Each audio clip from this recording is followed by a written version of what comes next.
a boy, Christmas brought so much joy. Couldn't wait for the presents and laughter. I couldn't sleep late at night, looking for Santa with lights. Those are the memories I still remember. Then I became a man, lost sight of who I am, but right in front of me was the answer. 'Cause on Christmas I feel joy, and I turn back to a boy. The answer is to stay young forever. This is not a Christmas, this is not a Christmas song, this is not a Christmas, this is not a Christmas song, this is not a Christmas, this is not a Christmas song, this is not a Christmas, this is not a Christmas song.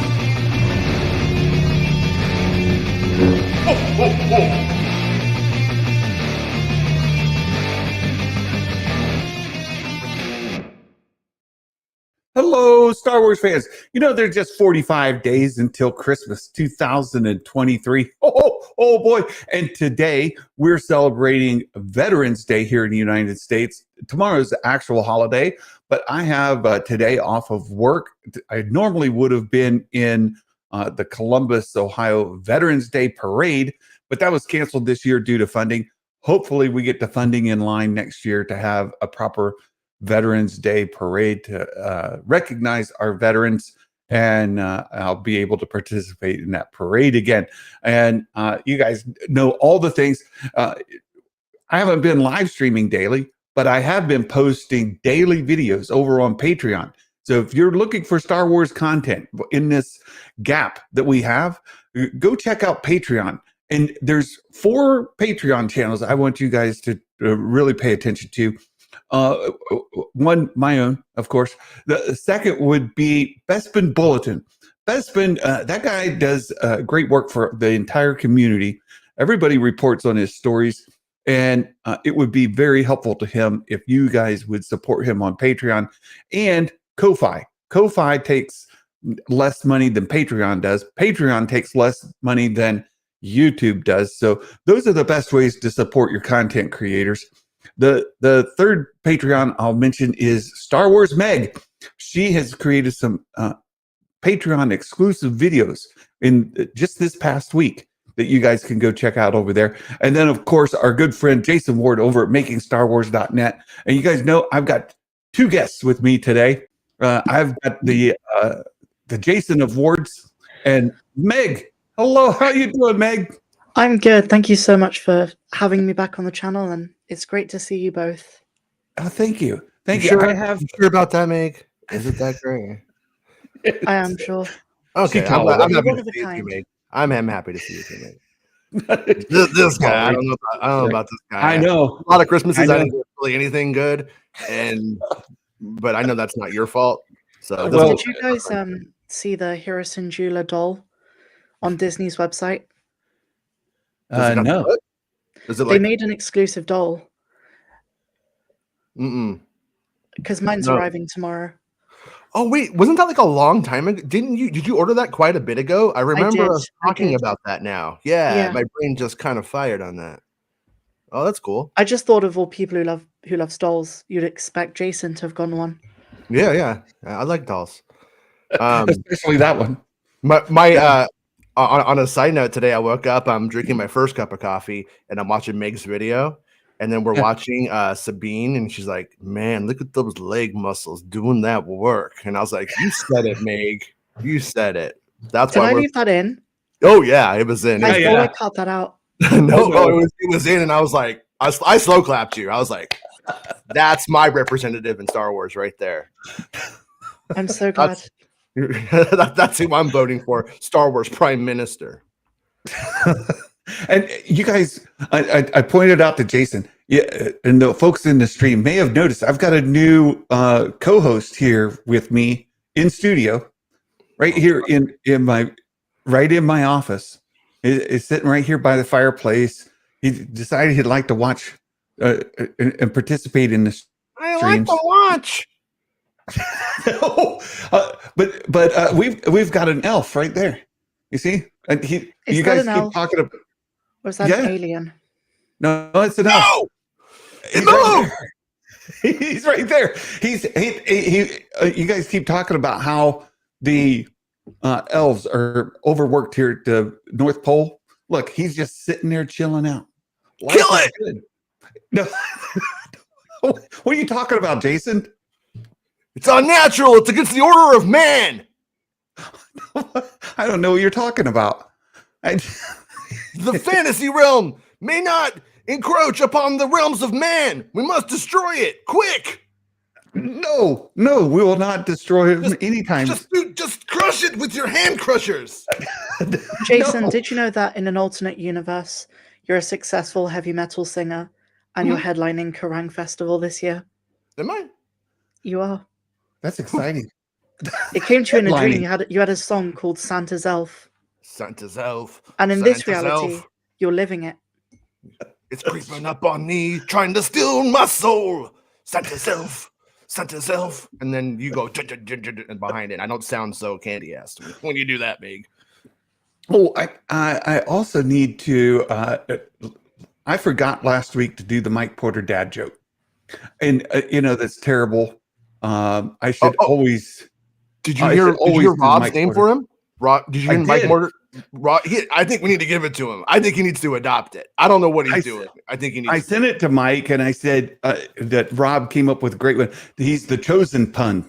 Come on, Mike. Mike Porter, the chosen pun, right there. So I've got two dad jokes for today. I've got last week's and this week's, and this one is especially good for you, Jason, and Meg, because both of you enjoy potty humor, and What? I'm just saying. It said, hold on. It says, what do they call the? Hold on. I got to get rid of the. Hold on, just a second. I gotta quit showing the joke the deal here. To hide that, so you can see the Mike Porter dad joke. There you go, Mike Porter dad joke. And what do they call extra fluid draining from a droid? What do they call the extra fluid draining from a droid? They call it CPPO. CPPO? All right. I'll take it. I'll accept it. The prophecy's true. He is the chosen pun. He's the chosen pun. Yes. And Hera Syndulla is the chosen buns. That's, nobody is going to argue with that. I don't think. There might be a competition there, though. You've got several to choose from. I always knew there was more to him than punny. So I said it. I hate myself. A lot. You should. So there was just in the news of the week, we wanted to do a recap for Star Wars fans, and there was a few things that happened this week. You want to go most recent to furthest away, or go chronological order? Ooh, let's go chronological order. Chronological order. Let's do that. So earlier in the week, you and Bestman, Jason, talked about Ahsoka's viewership numbers. And you tried to put some context around it. You tried to put some analysis to it. Yes. Can you give us a bit of what you and Bestman discovered in your research? Oh man, I wish I had brought up the numbers from the document right now. Yeah, well, I mean, essentially, like what goes on is when people are taking the number. Well, okay. First thing that we did was we took like Disney's 14 million, and then we took that and then compared that to what they're saying is 14 million to what the Nielsen numbers are saying, and then and averaged it out, and we're able to sort of do an extrapolation about what the other episodes likely really did. In the big picture, and like I can't remember exactly. It was like Disney's claiming 14 million. The reality is more like an average of I think 11 million though per episode. And the thing that we found about Ahsoka itself is that it's completely mid. It's in no way the most successful, and it's no way the biggest bomb they've ever had. and so Yeah. like you have people kind of making it sound like it's the best thing that ever happened. It beat Loki and stuff like that, and you're like, no, because what was the thing that we found, and that, or I should say, Bespin really did like this work to give him all the credit. Is that there's a snowball effect that happens on these shows, because what happens is people might hear the 3rd episode or the 5th episode with Anakin, for instance, is really good. When they go to watch that 5th episode, well, they watch 1 through 5 or 1 through 4, right? Well, 1 through 4's numbers end up snowballing into 5. Right. And Which then is perfect, because I wanted to touch base.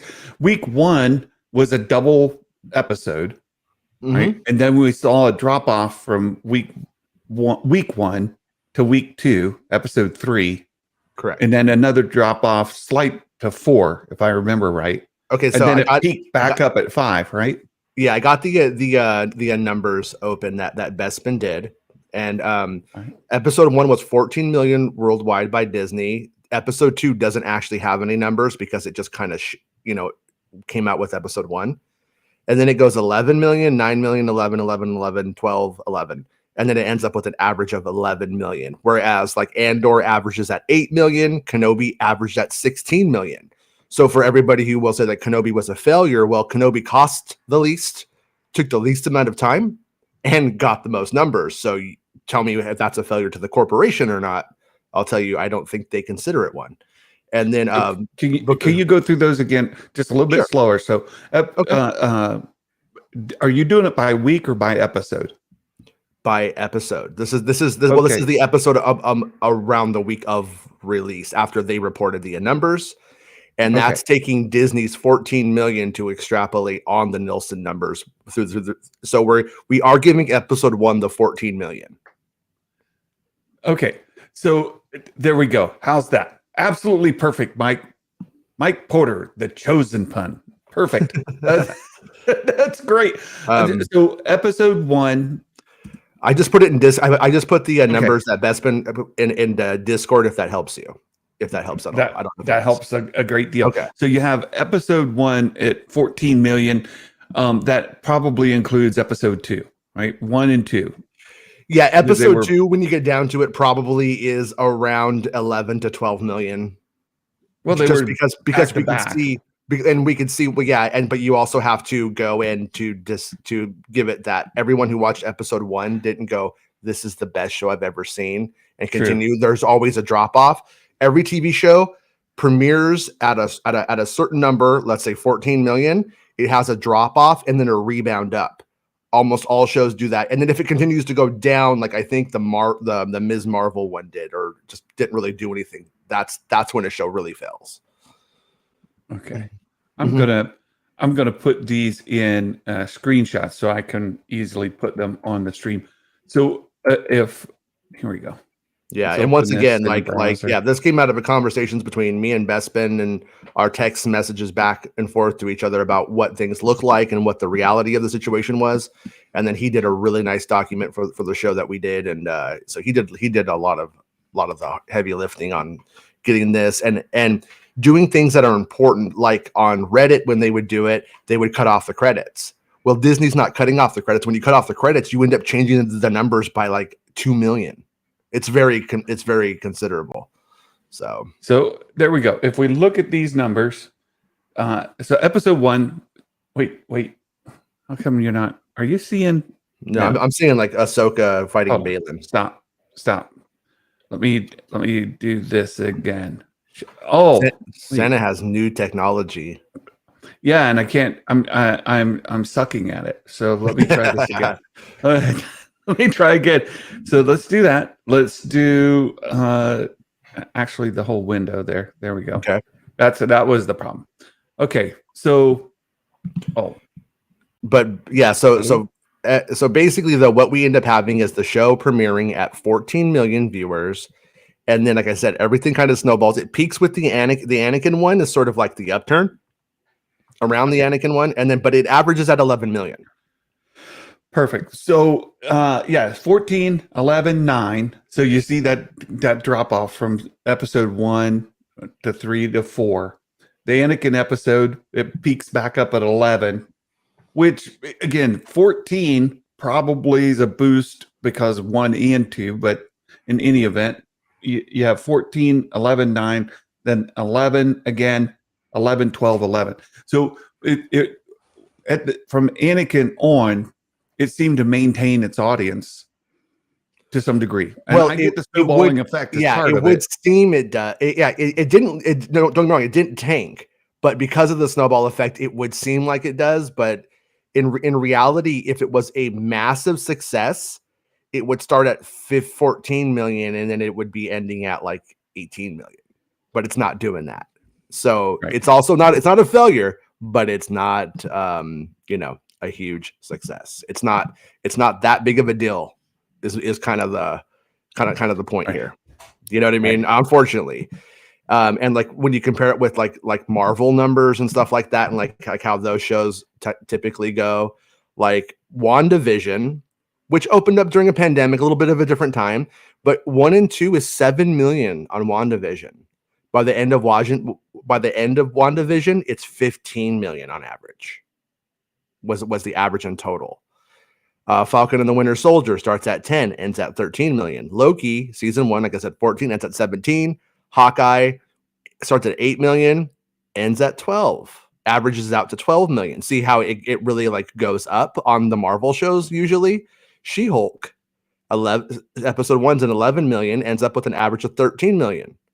And She-Hulk was, I think, one of the most successful shows of last year. But the internet would make you think otherwise. I don't care about She-Hulk. I don't care if it's good or if it's bad.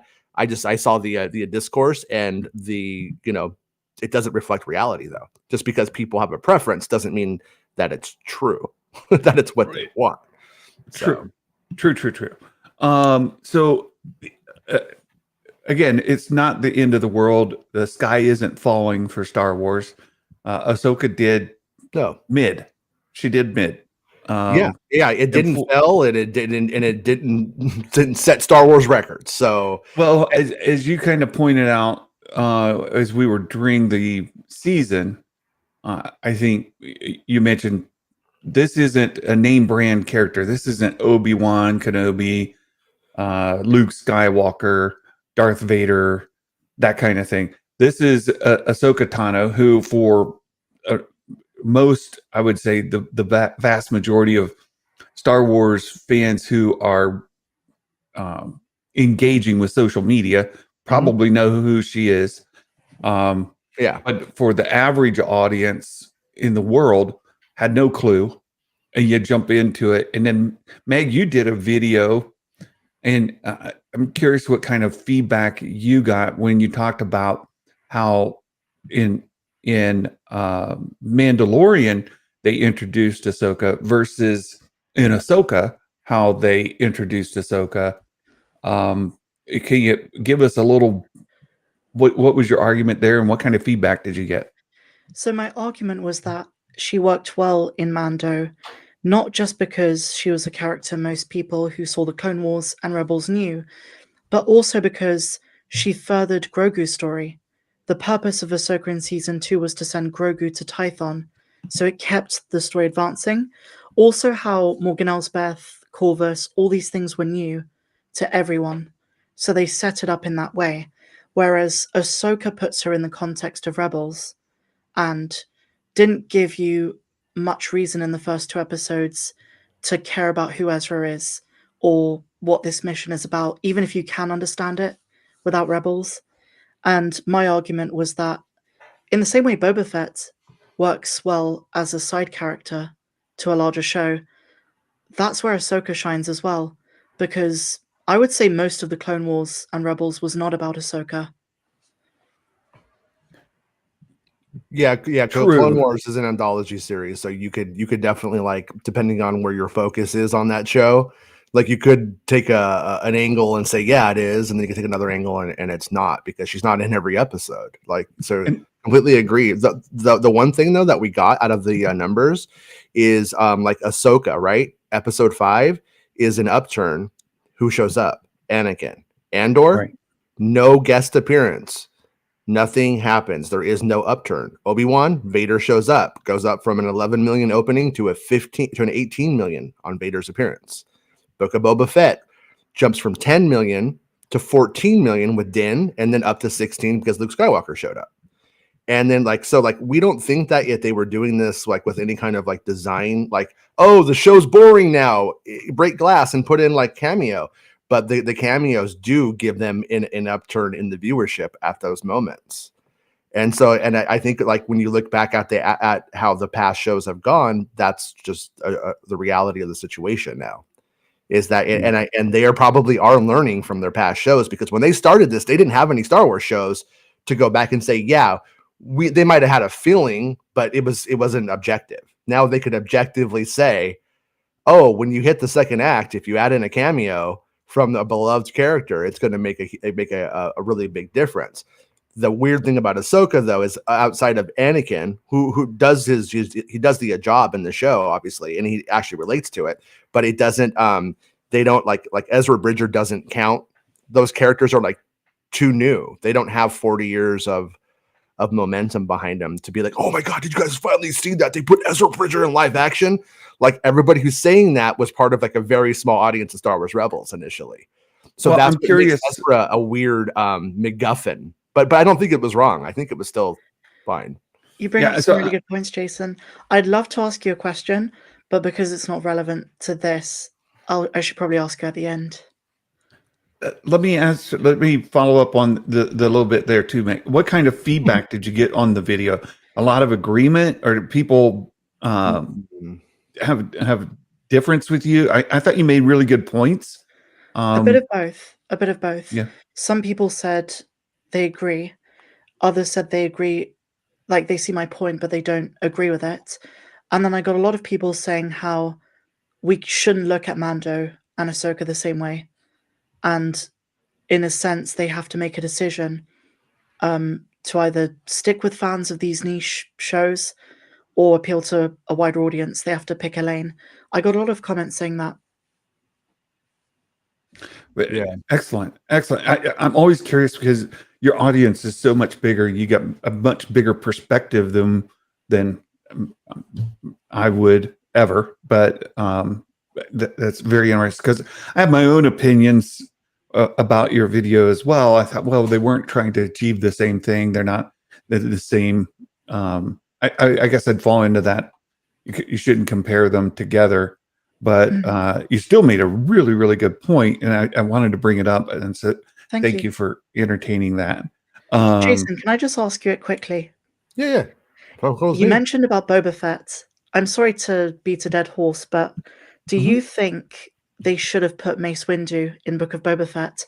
And how would casual audiences have reacted? Yeah, I think looking back at it, I mean, obviously it would have been a great idea, but the one to give it like artistic credit is if they were going to do a season 2, then that would also be a way of taking what they've already done and then upping it, instead of doing everything. Because like the thing about dynamics is everything is relative, just like music, you want a small verse, big choruses, that kind of thing. And when you get into like a second season of the show, if you do everything that Boba Fett could have done, in the time or what could happen, you sort of like, you don't have anywhere to go. So that's where I find it exciting for the prospect of a season 2 in that concept going forward, or even that story going forward in a different like medium or something. But I do think that I think that Samuel L. Jackson is bigger than Mace Windu himself. So it would be successful in the with general audiences in the sense that, oh, it's Samuel L. Jackson. I know him and I like him. He's in things I enjoy. But I do think Star Wars fans would have lost it if Mace Windu had been a part of it, or if there had been like something where we were going in that way with him. And I hope that they tell it. Also, that said, though, it's not that hard to make Samuel L. Jackson look a little bit younger. And it might be cooler to tell that story in a different era than the Book of Boba Fett, in my opinion. It would be more interesting if with, Daniel Logan era Boba Fett finding Mace Windu is out there and fighting him. And the secrecy, and he doesn't want the Empire to get it, because if the Empire gets him, they're going to put him in amber and take him over to that place, and he doesn't get to kill him. That kind of stuff. Like, that's how I would take it. My perspective is they should have done Mace Windu instead of Boba's Tusken transformation. And what I mean by that is he went through like a religious experience, to find himself, to give up his bounty hunting past. He should have gone on a hunt, chasing rumors of Mace Windu's survival, and found himself along the way. And then you don't need to give us Mace Windu's survival. It's more about Boba's journey in that period of time. But wouldn't the fans have like been like, this was a bait and switch? They were promising me Mace Windu the whole time, and now he's not. No, here. I think Meg's onto something, but they would have to commit that there is a rumor of Mace Windu surviving. At this point, I don't think that they've committed to that. I think that'd be a great idea, and to eventually pay off on it, because there is a back history of Boba Fett and Mace. The only problem I see with that, Meg, is that a lot of people don't know what that is. It'd be like, why is Boba Fett chasing after Mace Windu so much? That maybe they tie it back to him at Geonosis killing his dad. Maybe they don't, right? So it may be tough to make that the central part of the story. And maybe was it Daniel era Boba super annoying though? No, I'm not talking about like 8-year-old Boba Fett. I'm talking about Daniel Logan today playing Boba Fett in his like late 20s, as opposed to Boba Fett at 40. I'm talking like Dark Times era Boba Fett, and Mace can't just go join Luke Skywalker tomorrow and start the Jedi Order. If you know what I mean? Yeah, and I also think Rob's onto something, that naming each of these shows for characters is probably the underlying mistake that Lucasfilm's making across all of it, right? Is that it makes it your argument of bait and switch, or this thing that we hear from time to time, people arguing about it, is simply that the show's called Boba Fett. Why is Din Djarin? Why is Mandalorian it? Why do we have Din Djarin going after Grogu in here? Why is Luke Skywalker? What's going on? Respect Rangers. The Rangers of Respect. How about that one? That's the new title. If it were just a general title, yeah, and you're ebbing in and out of different characters. Well, we've kind of beat that horse before as well, so I think I'll leave it. But yeah, really good discussion. They kind of like they do end up with a problem down the road too. Like Book of Boba Fett is like this one thing. So when they go to do it the next show, like they probably won't call it that. And we know that what Disney was doing, where they were not calling anything like the same show every time, because they didn't want to pay the writers for like season $2. So like the people on Book of Boba Fett should have been paid season 3 Mando bucks, but they didn't get the Mando $3. They got the season 1 of Book of Boba Fett bucks. That kind of stuff. So you're leading to another topic to some degree, and I'll take this opportunity to transition topics. So we'll get there chronologically. The article that kind of came out, or bit of news that came out this week, had to do with Kevin Feige's involvement with Lucasfilm. Let's put it that way, because what I kept hearing early in the week was, or late last week, whenever it was, hey, Kevin Feige is going to come over to run Star Wars. Well, Kevin Feige's running Marvel Studios right now, right? So the comparison would be Kevin Feige would be coming over to run Lucasfilm, which would be taking Kathy's job, not working for Kathy, doing Star Wars. That's my own take on it. Do you think the context of that original story that I think is full of malarkey, right? Do you think that they were really saying he's coming over to run Lucasfilm, or do you think that people really thought he was going to come over and work for Kathleen Kennedy, be her employee? Want to get Meg? I think the story was about Kevin Feige replacing Kathy, and it was quite funny how many people believed it. And it took 24 hours for Kevin Feige to basically debunk it. What do you think, Jason? Yeah, I mean, that's exactly what it is. I mean, it's just fan math kind of stuff. It's the same grift as Indiana Jones. Kathleen Kennedy's going to get fired or quit or retire right after Indiana Jones. The Indiana Jones bombed so hard, like they're in debt over Indiana Jones, and she's still there.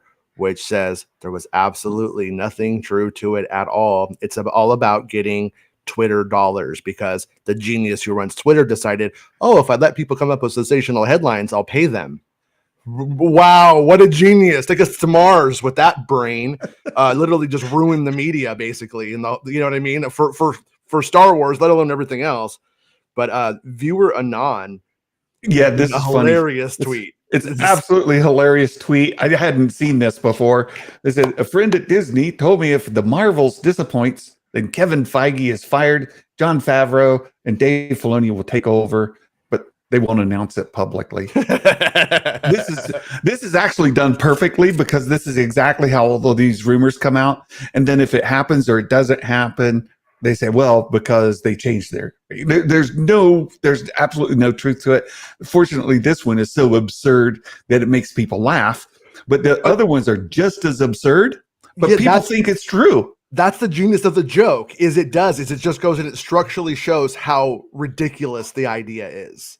Yes. And that's the other side of it is, why would Disney want to move around its talent? Like, if Disney has a choice in the matter, which they would, why would they want to go, oh, we have a problem at Lucasfilm, let's take it from Marvel and put Marvel there, and then what's going, so if that was going to happen, let's just pretend it was real for a second.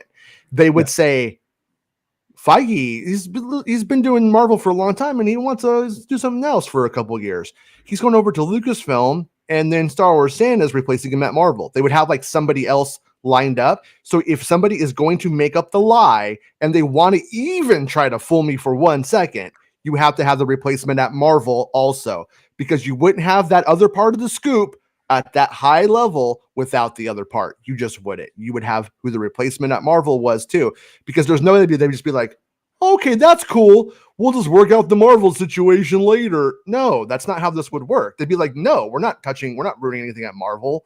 The way I would have liked, if I had the bandwidth to do it, the way I would have covered this story is Kevin Feige leaves Marvel to work for Kathleen Kennedy. No, Kevin Feige fired at Marvel, takes side job at Lucasfilm, part-time job at Lucasfilm. Right, because they kept saying he's coming over to run Star Wars. That's all the stories, all of them. So he's coming over to run Star Wars. Kevin Feige, Kevin Feige on food stamps. Kennedy takes pity.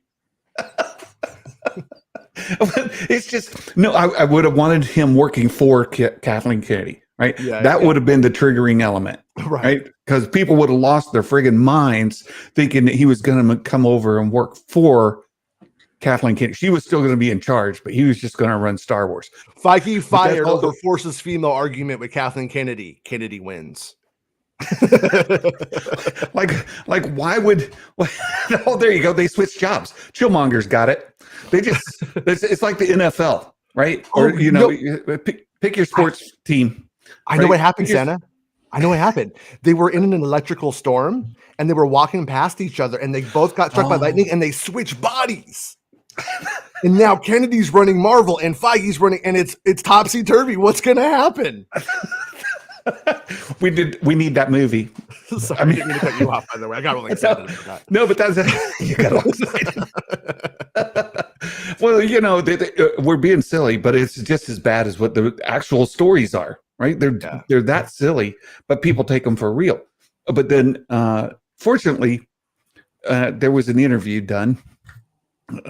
What'd you say, Meg? Like 24 hours later, something like that, and they asked him, is your Star Wars movie still on?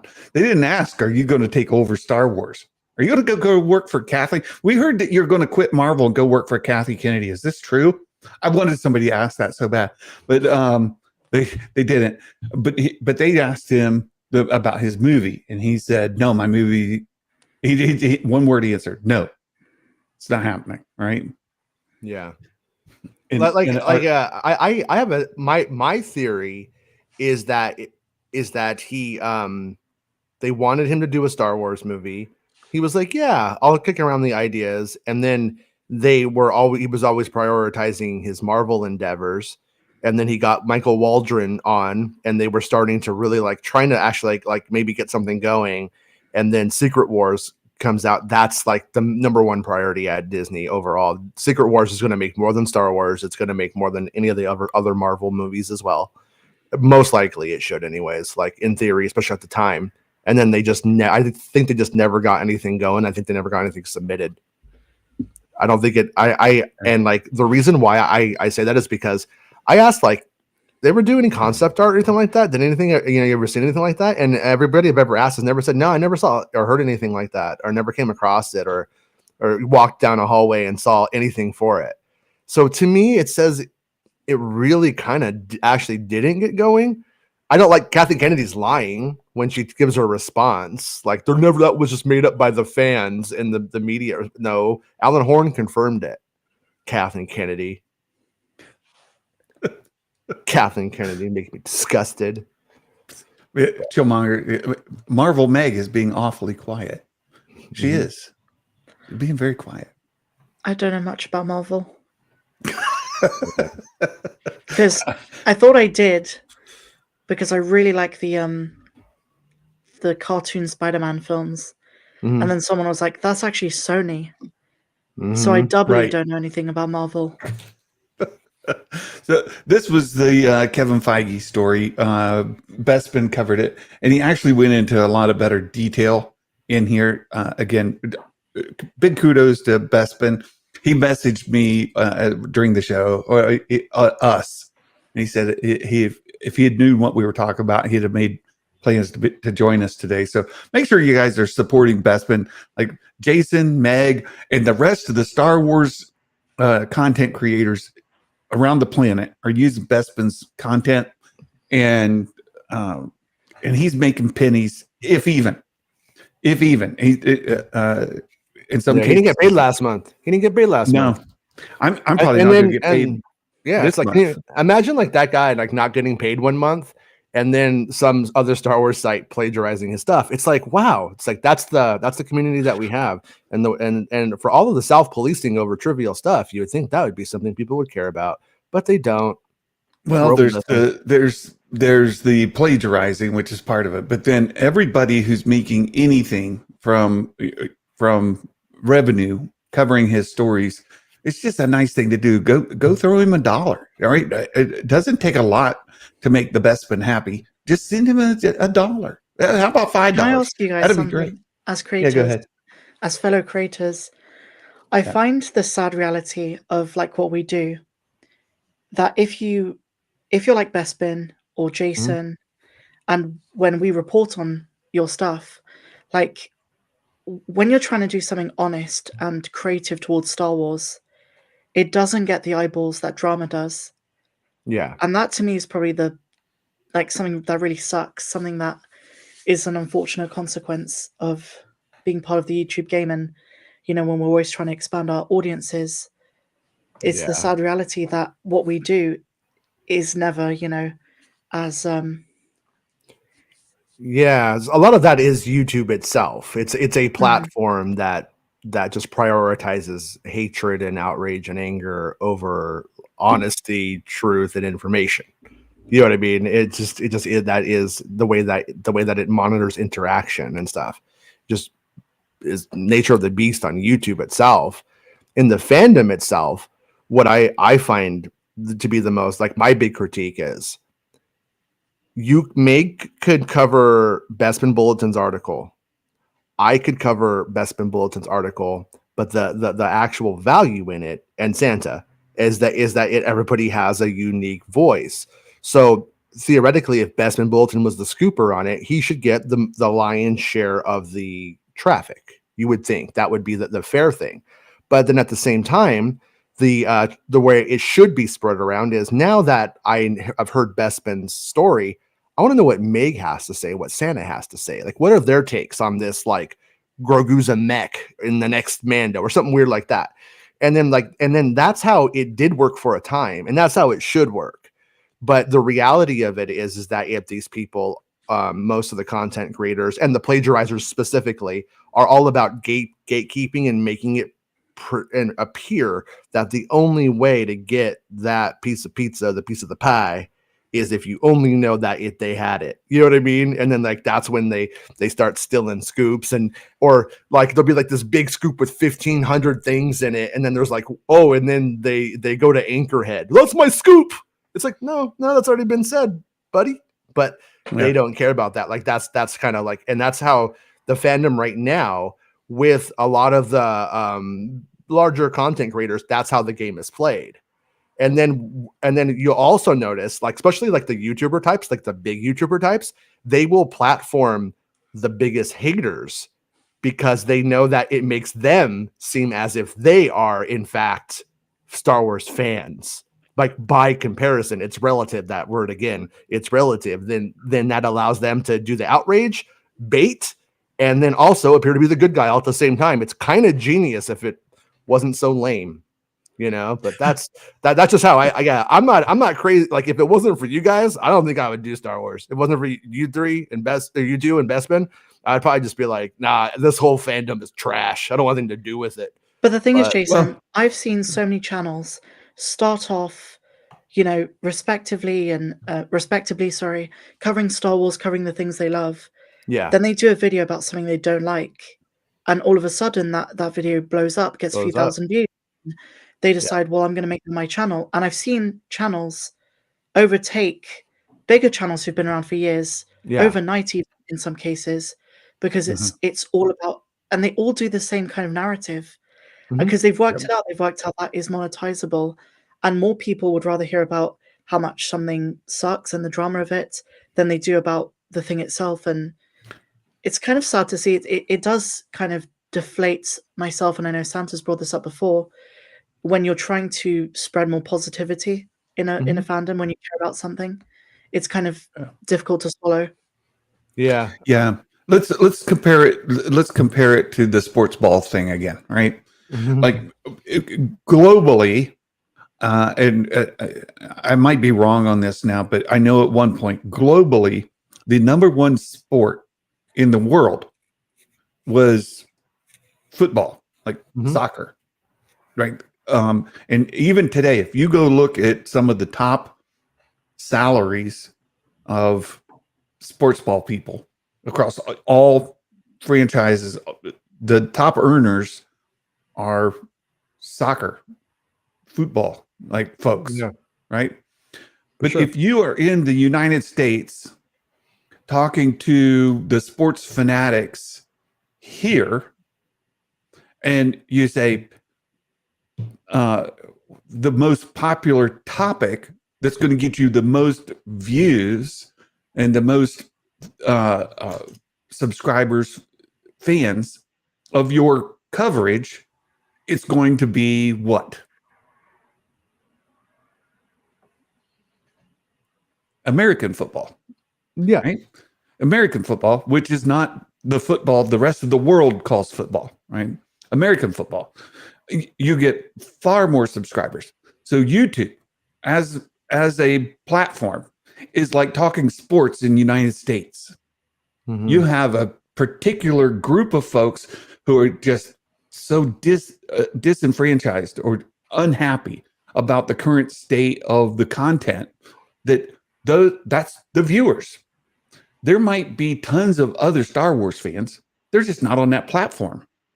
They're not they're not conversing. And it's hard to grow a channel. Yeah, I don't want to come and watch Star Wars on YouTube because it's trash across the board. I mean, it would take me, I would have to watch hundreds of hours before I found, oh, that's a real Star Wars fan. You know what I mean? Like it's mostly not. It's mostly just people that are like, oh, Star Wars is big. I can use this to talk about this other thing or to generate outrage. It's, and I was invited on Chillmonger's stream a week ago, and we talked about Star Wars. And I think I was the only Disney shill in the group, right? If you were to put it that way. I think I'm the only sequel fan that was in the group. I was definitely the only white guy in the group, which was cool. But anyway, Chillmonger was gracious enough to invite me on, and it's just the group of folks who share the same beliefs.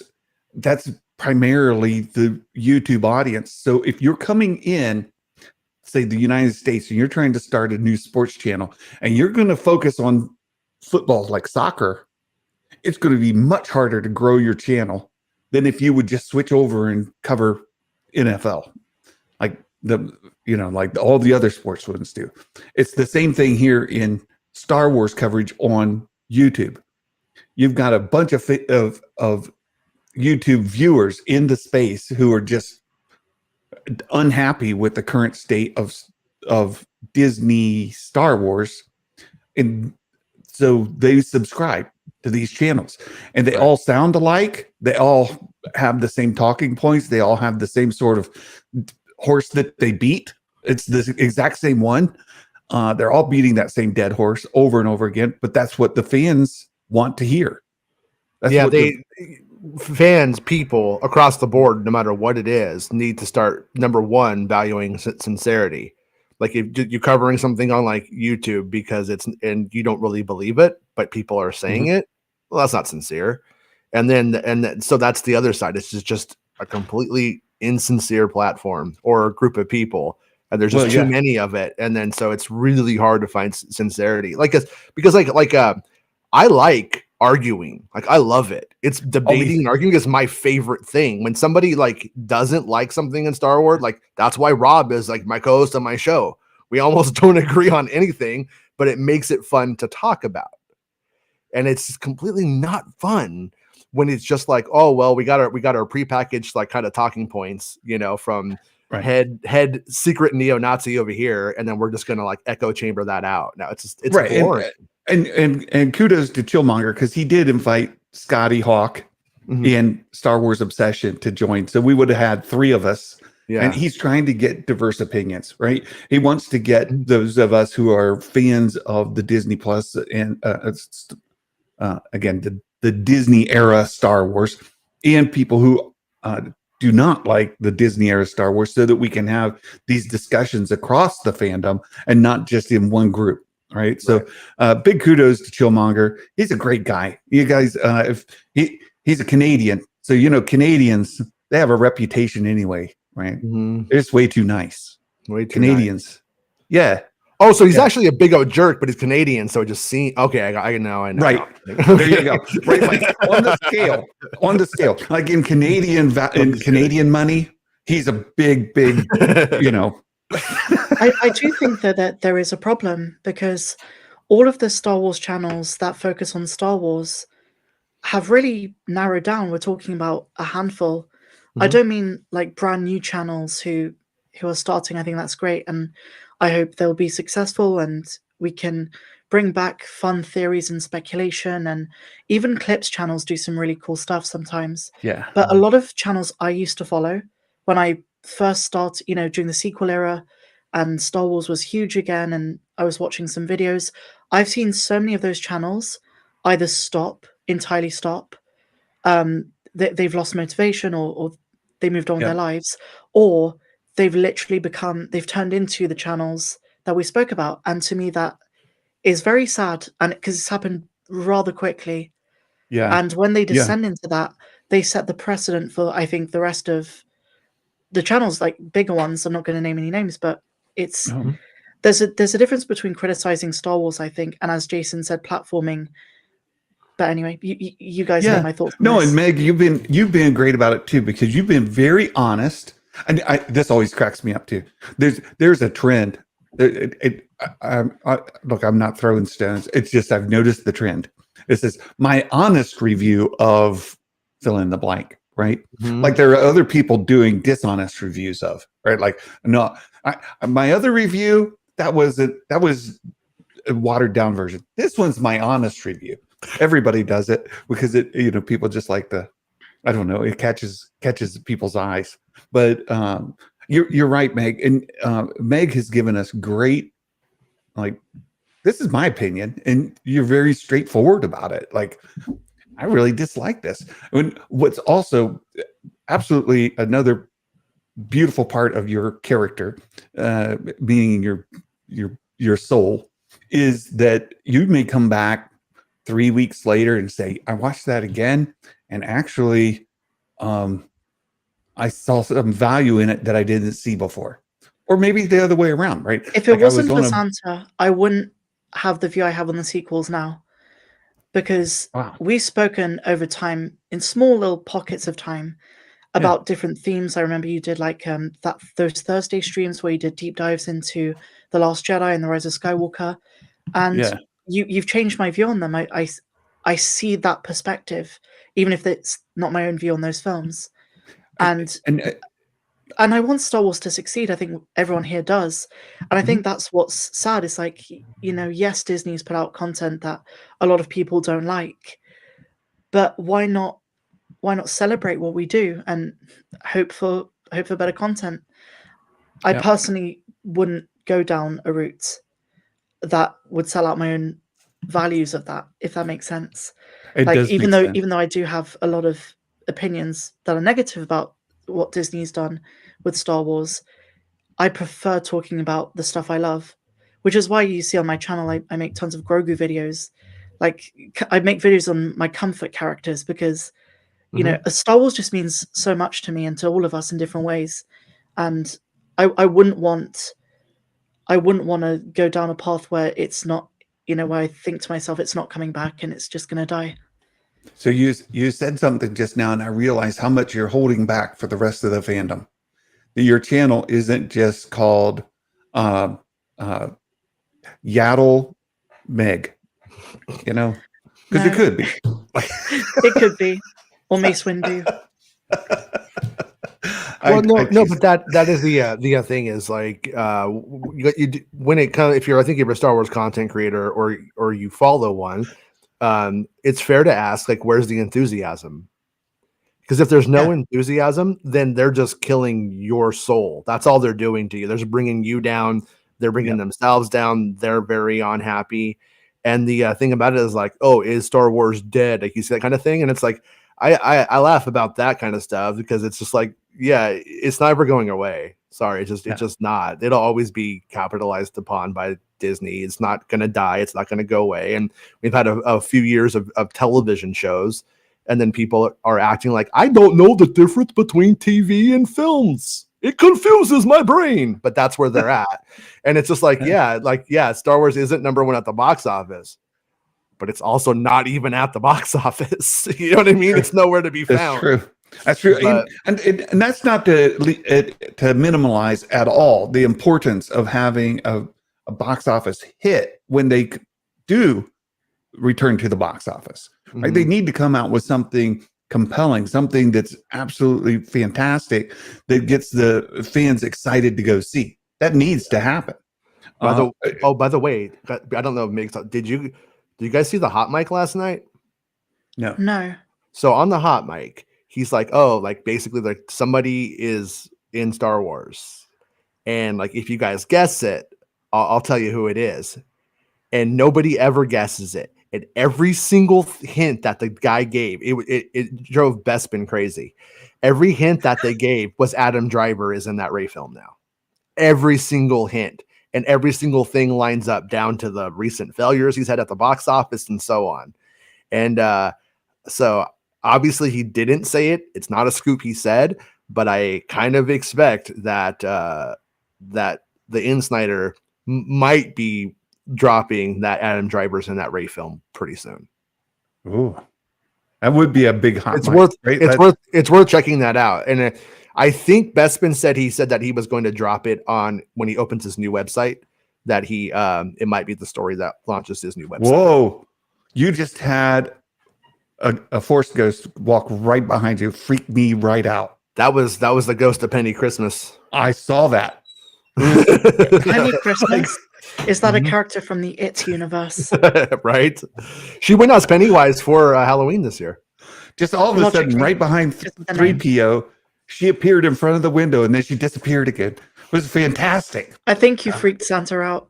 I It did. did. I was like, whoa. And that's that Penny. elf behind you is still the scariest thing on the show. That's the amazing part. I don't know what you're talking about. Mm-hmm. It's just sitting there. So a little weirdo. I want to I- get it. I want to get it. What's bothering you about it, Jason? I don't understand. He's not in the natural order of things. Something about it. Oh, What's unnatural? moved. No, he didn't. What? Oh Looks man, normal to me. it's gonna kill me, you guys. It's gonna kill me. He's just sitting there. Every time I look, he's just looking the same way. Right? I don't know what you're seeing. Like,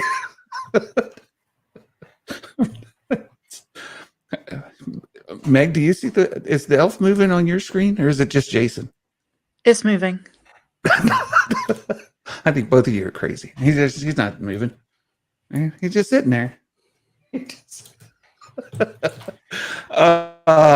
good. Very good. And Kay, I absolutely agree with Kay. All of Star Wars is flawed, right? You can go back to any movie you want and you can find something in it that's odd.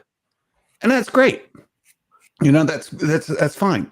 But where it comes in is, can you forgive those things, or can you look past those things and just enjoy it for what it is? Or does it, make you so mad you need to turn it off? And all of us have a different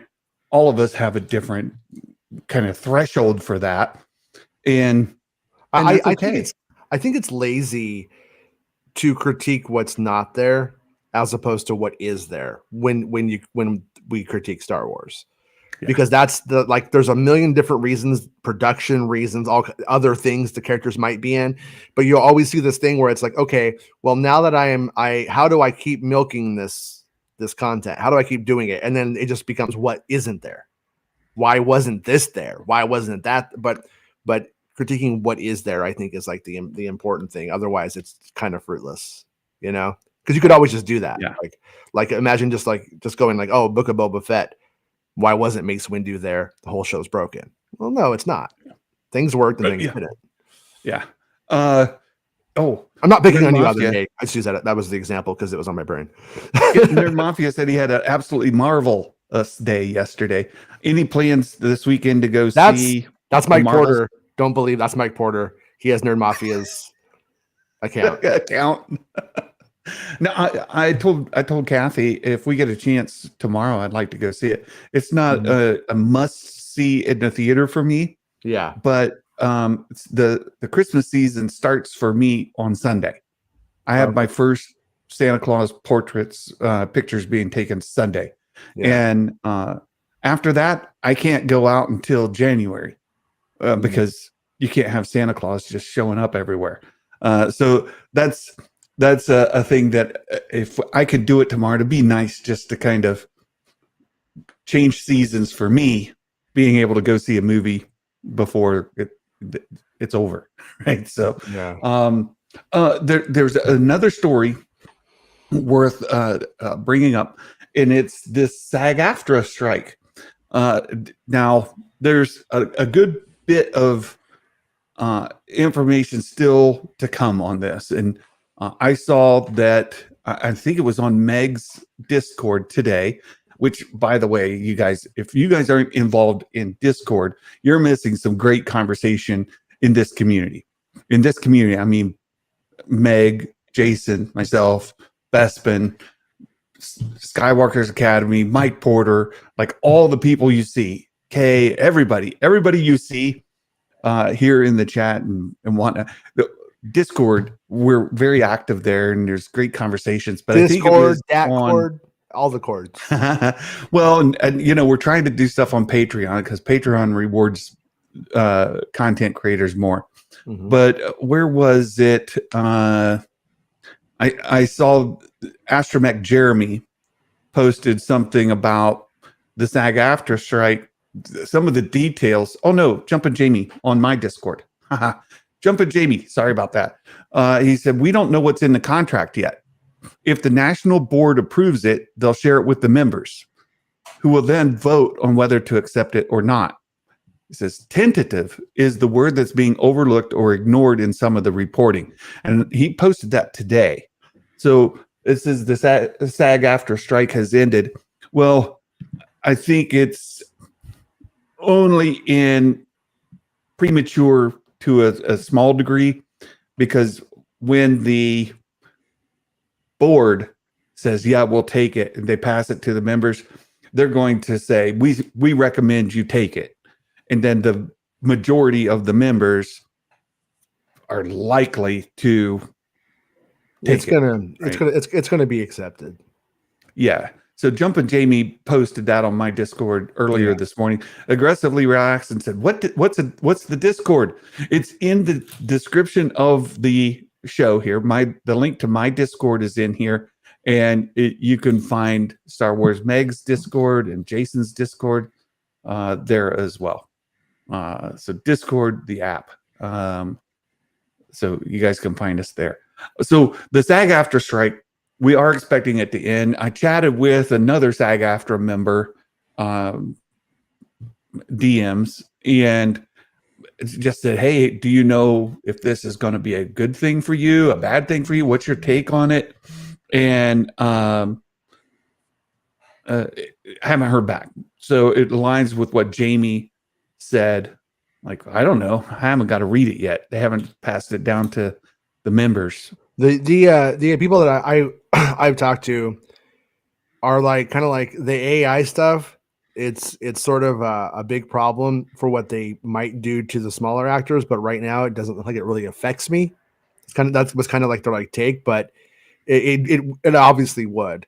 They're making it seem like like the AI stuff was about the big names like Tom Cruise types, but in reality, they would just start using it about anybody who they scanned, and like it would be a huge big problem for sure. But I think it's obviously better. And when it comes to like Star Wars, though, I still don't think we really get much going on for quite a bit. I think we'll see Andor do its pickups, but I haven't heard anything about when that's going to be yet. And then same thing. And then I keep hearing that Mandalorian is the only like real thing that's they're gearing up for. And I still don't think that will be till 2025 or 2024 to film. And yeah, and then as Bespin says, we'll see it in 2025. I've got a video about Mando tomorrow because Katie Sackhoff has been teasing some stuff now that the actors can talk again. Yeah. Meg, quick question. Kay says that you nicely invited her to your Discord once, but she waited too long and the link expired. Does Kay have Patreon? Okay. Is she on Patreon? Okay, so Meg's Discord is available through her Patreon. Is Patreon required to get to your Discord, or is it also an open invite kind of thing? So it's usually either for patrons or people in your community or Jason. Mm-hmm. Okay. There's a lot of people out there who don't like me, and that's kind of why I've never made it public. Okay. Well, I'll tell you what. I think I have Kay's DMs. I can send it to Kay, right? Absolutely. Yeah. So there you go, Kay. I just DM'd you an invite to Meg's server. How about that? Every disc begins with K. That's how when she goes on there, starts burning everybody. Oh, Kay is fantastic. She's great. So you started to talk a little bit about the 2024 slate of Star Wars. Now that the strike is likely to end, and they were reporting this morning that on U.S. News that filming could pick up as early as next week on some of these things. And I go back to something. It won't. Well, on some things it can, but on a bigger Star Wars scale. Yeah. No, it's not. Yeah, no. Yeah, in general, I mean, like some of the Beetlejuice is wrapping up. Like I think I heard next week or this week. Yeah, some of the TV series like sitcoms and procedurals and stuff. They'll start getting some filming maybe next week, as early as next week. But when you start to get on to bigger projects, be it a streaming series or streaming movie or a theatrical release movie, they started to show some of the shifts. And some of those, I think it was Missions Impossible 74 or whatever one they're on, right? Mm-hmm. Mission Impossible, it got shifted an entire year. And it has to do with things that you and Bespin have talked about before, that there are schedules, and you have, if let's say Tom Cruise is already booked for spring of 2024, he can't do the other thing that got postponed until after the spring 2024 thing wraps. Then he can go do the Missions Impossible thing in September or whatever, right? And it's that way with everybody. And if you need to wait on your actor, if it's Katie Sackhoff, for example, since Meg name dropped her, so if it's Katie Sackhoff and Katie's involved in another project, she's not going to be available for, say, Mandalorian season 4 or whatever until that project wraps. It's not like she's just sitting around waiting for. At the same time, though, on the other side of things, projects coordinate with one another for use of actors who are doing, like Pedro Pascal doing multiple things at one time, and you know what I mean. Like it goes that way too. Oh no! Somebody invited Ronnie into the stream. Who did that? Who did it? Who invited Ronnie? Ronnie, make that Yaddle spinoff movie. We want it. 2 out of 3 of us will see it here for sure. You know, Meg, now that you mention it, you need to get an interview with Katie Sackhoff. Okay, so there's something with that, and I don't think she'd say yes. I'm not Why not? being funny. Like, I don't think she'd say yes to me. I probably shouldn't say it on stream, but I'll tell you afterwards. Okay. I don't think she'd want to talk to me. Because I wanted you guys to play a game called Back Off or Sack Off. You ask her the question. If she doesn't want to answer it, she backs off. If she wants to answer it, she sacks off. Oh, Jason. What? Jason. Back off or sack off? Come on. It's probably Jason's fault. Let's be honest, right? Let's be honest. So Usually is. Sorry, you meant sorry, I'm thinking of someone else. You meant the Bo-Katan actress. Yeah. Sorry, I was thinking of someone else. Yeah, that'd be cool. Yeah, Katie Sackhoff. Yeah. Katie Sackhoff. You know, she's fantastic. He thought you meant Gina Carano. Yeah. my Katie brain for Sackhoff. some reason. Yeah, I get it. Actor extraordinaire, Gina Carano. Yeah. Jason's favorite. The 2024 Star Wars, there's things that are already done. So we like Acolyte. Yeah, sure. We don't need to talk about that. What are the things that may, now that the actor strike is over, do you think anything else will be potentially added to the 2024 slate outside of Skeleton Crew, Acolyte, animated series, any other live action series you think could get added to 2024? Yeah, it's too late, right? Other than no, they've spread everything around, so they spread those things into 2024. What could be in 2024 would be, for instance, Mandalorian at the very, very end. That's not going to happen, though. That's completely not going to happen. It will become a fake story in a few weeks, I'd imagine. It's not going to happen. It's interesting what Ben is saying on this comment that Santa highlighted, because I still get people, whenever I post a video about the Acolyte, like screaming at me in the comments saying, it's never going to happen. It's being cancelled. And they're genuine. Yeah, I know people who worked on it for like over 8 months. And I try to tell them. And once again, I'm telling you guys, it's these weirdos, and they believe in this concept called chaos magic. And they think if you just say something, you could will it into existence. They're wildly stupid. I mean, extraordinarily stupid humans. Like, there is absolutely no future or possibility of these people ever not being complete morons. There's nothing you can do about it. I know who you're talking about, but the people who are shouting at Meg and the people who are like genuinely believe this, they don't even know that. No, they don't care. They're all on the same page with it. I have literally interacted with them and supported it with evidence, and they don't want to hear it. They are trying to will this into existence. Well, I get that. I get that. But when you 100% true. But at the same time, like just the person who's watching a YouTube channel and sees it reported, they don't know that stuff. They're like, oh, this person who is a Hollywood producer, who has listed behind their name Hollywood producer, and they have a Wikipedia page that says they're a Hollywood producer, they said that it never actually completed, and that it's been so since they are a Hollywood producer with all these inside like for real credentials, Yeah. then they must be right because they are an authoritative source of knowledge of information. This isn't made up. They didn't just make that up. They don't know. And that person is doing a serious amount of harm to this community because they end up believing it. They go into Meg's videos and they comment. Yeah, they comment on her saying, "Oh no, it's factual. It never filmed." Yeah. What are they going to do when it comes out?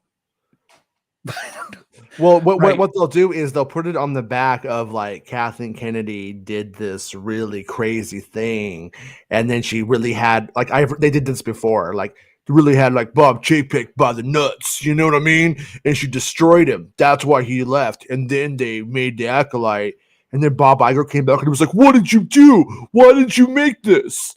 But the damage was already done, bro. And Acolyte's coming out because what choice do they got now? I didn't make anything up. That's all true.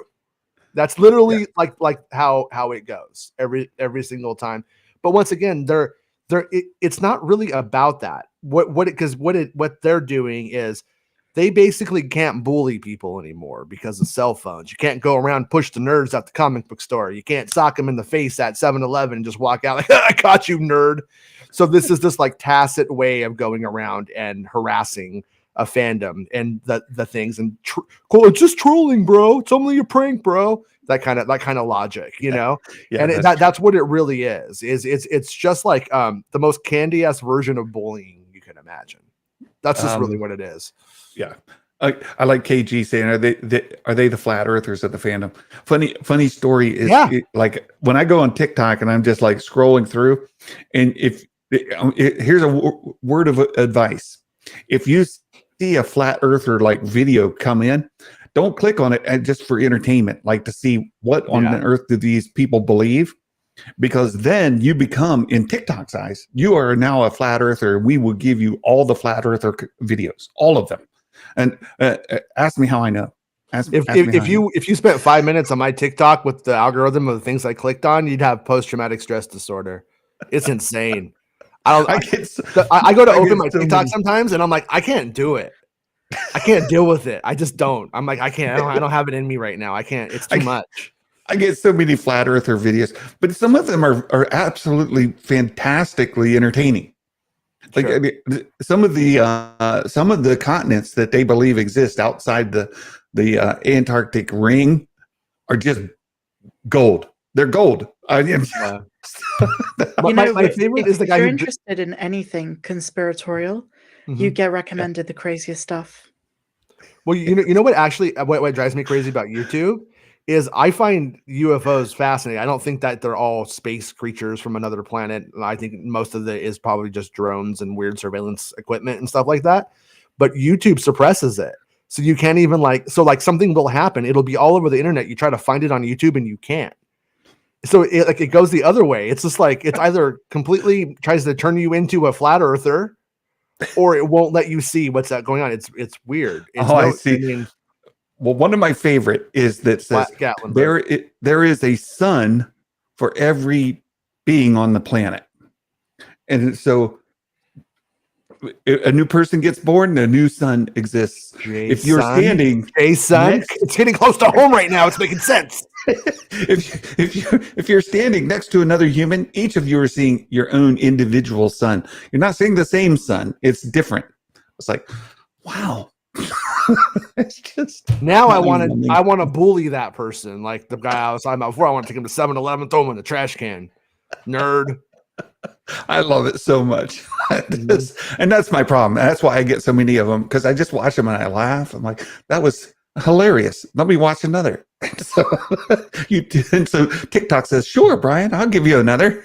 It is fun to watch it and just feel super superior to someone. You know, you're like, I'm so much smarter than you. This is great. Oh, so good. So good. And I've been waiting, by the way, for you and Meg to do your UFO show together.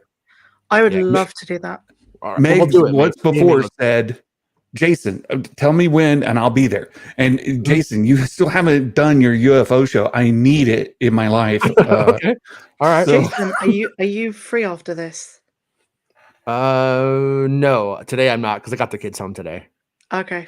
Yeah, Well, they're we already gotta- mad at me, but I'm We should down. organize it. Yeah, but I'm down. We'll do it. Excellent. We'll make it work. Excellent. So Meg, you did a great video today. It was fantastic.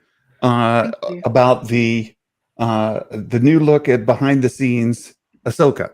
And right before we came online, we're like, where did you find that? And you said this is on the Instagram. Yeah. And you did a great coverage of it. I don't want to here because YouTube says you can't cover videos of other videos and not get in trouble. So I won't do it. I'd say go to Star Wars Meg's channel, watch her video from today. It's fantastic. But it raises another question. Are we going to get a gallery treatment for Ahsoka? Probably. Probably not. Oh, Well, fight. No. no. I mean, I would say if we do, it would be late, right? Because there was a point when you couldn't have a director, you couldn't have, you know what I mean. You couldn't have a writer. You couldn't write anything. Those things are made up BS for the most part. The gallery is not real. It's like an agenda story narrative that they put Promotional together. material. Yeah. It's not behind. It's pretending to be behind the scenes, but it's as much of a facade as the feature itself. So all that said, though, I would hope so. But if they do, I would imagine it would take a long time for it to come out. But we did kind of get the last one late, didn't we? Yeah. The last one took like quite a while. Was it Mando 3? Was the last one we got? And it didn't come. It didn't show up like right as the show ended or something. It was like and they quit doing like seasons. They call a season one episode, right? Mhm. So it's just about taking like this thing that was on Instagram that Meg covered today, some other interviews, putting it all together in a new promotional called The Gallery, right? Yeah. So I tend to agree with Meg that, yeah, probably. We probably will. Will it be anything noteworthy, anything that's going to be Well, let me throw this back at you guys. New. With what we've heard, Disney Plus is going to be cutting costs. They're cutting out all the fat and stuff like that. Wouldn't you? I mean, I don't know how much it costs to do one for starters. I have no idea if it's expensive or if it's cheap because of the environment. They're making it in Disney, so I imagine it's not super cheap. I don't know if Disney can do anything for cheap because of the structure and everything.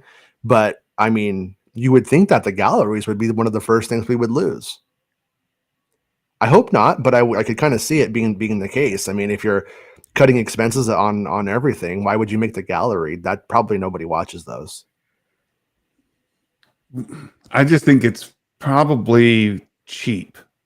Yeah, I mean, if it's like when it's like promotional material for things that are already happening. Yeah, you remember when they did the inside? Well, they are doing ILM, whatever that was called, too. Yeah. So there is that unless that got into production before, like it might have been like started before all the cost cutting happened too, though. Okay. Two more things to kind of wrap up the show. I've got things to get done today, and want to let you guys get going. The first is me shilling for my own Santa Claus business. And on the jingle ring, you can now, effective today. In fact, it's less than an hour ago.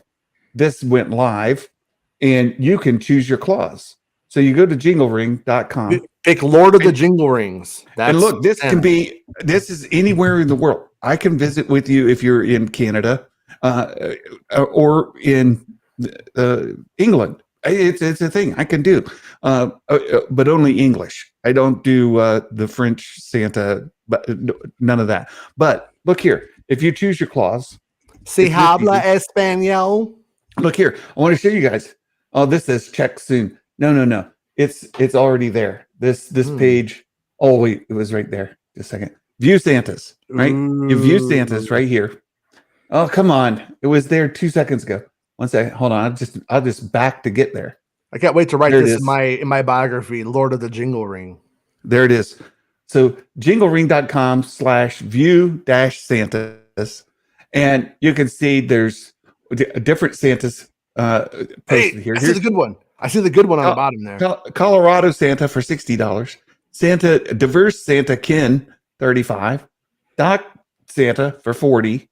GNV from $35. We got a Mrs. Claus there. You can have a visit with Mrs. Claus or PG. Look here, $30. Look, I'm the cheapest Santa Claus on the site. But you're a budget Santa. Santa, the third picture of you, when you click on your name, is a meme format. This one, Santa, know your that value. one. Up it to $60, bud. Come on, you're the best Santa on there. You got a little cute little yellow vest on. A little woman pinch your cheeks. It's fantastic. It goes up to 35 on December 15th, and then it goes up to 50 on December 23rd. Oh, wow. I see how you get them. Yeah. $75 if you want a 20-minute visit on December 23rd. But there you can choose your appointment. You can book right there. And the information's here. Show your feet. No. Okay. No. Jason, you're ruining Christmas. Sorry, Meg. Sorry, Meg. I'll shut up. This is how you can book a visit with me. It'll bring up the calendar. You can schedule. It's great. I've gotten several bookings already.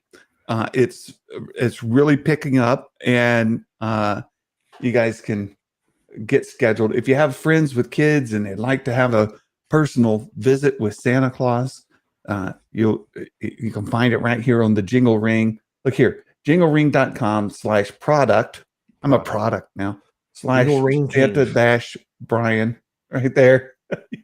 You can find me and get that booking. Santa, can I book you? You can. I'm being genuine because I actually have a big family thing at Christmas this year, and I thought that'd be awesome. That would be brilliant.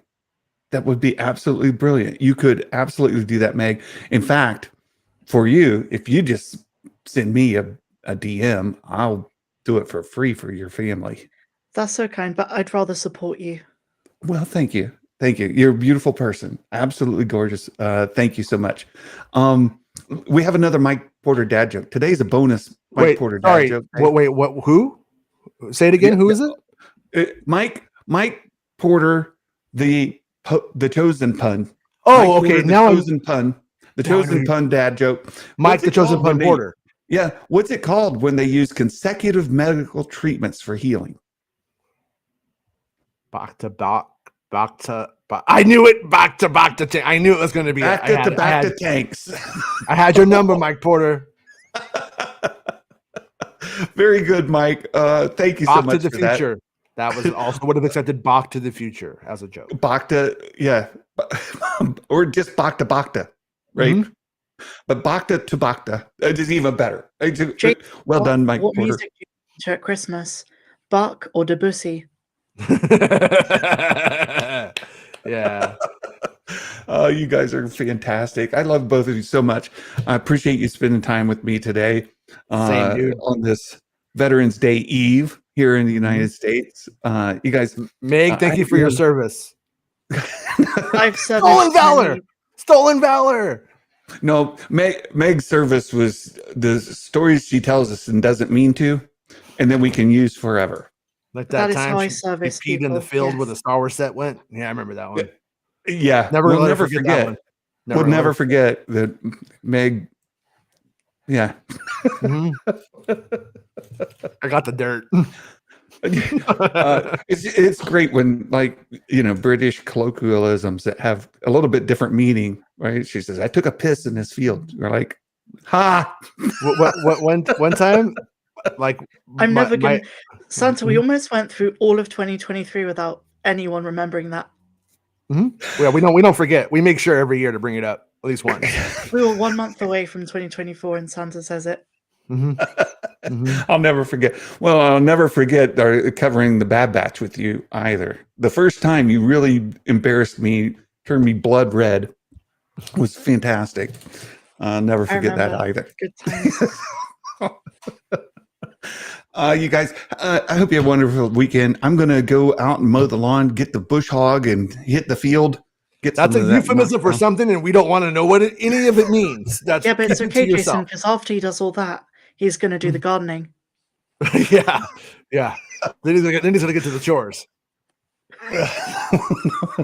I think I know what Meg meant, but I'm going to stay away from it. I'm not going to touch it. So, you guys, thank you so much. I hope you have a fantastic weekend, and look forward to catching you all next week.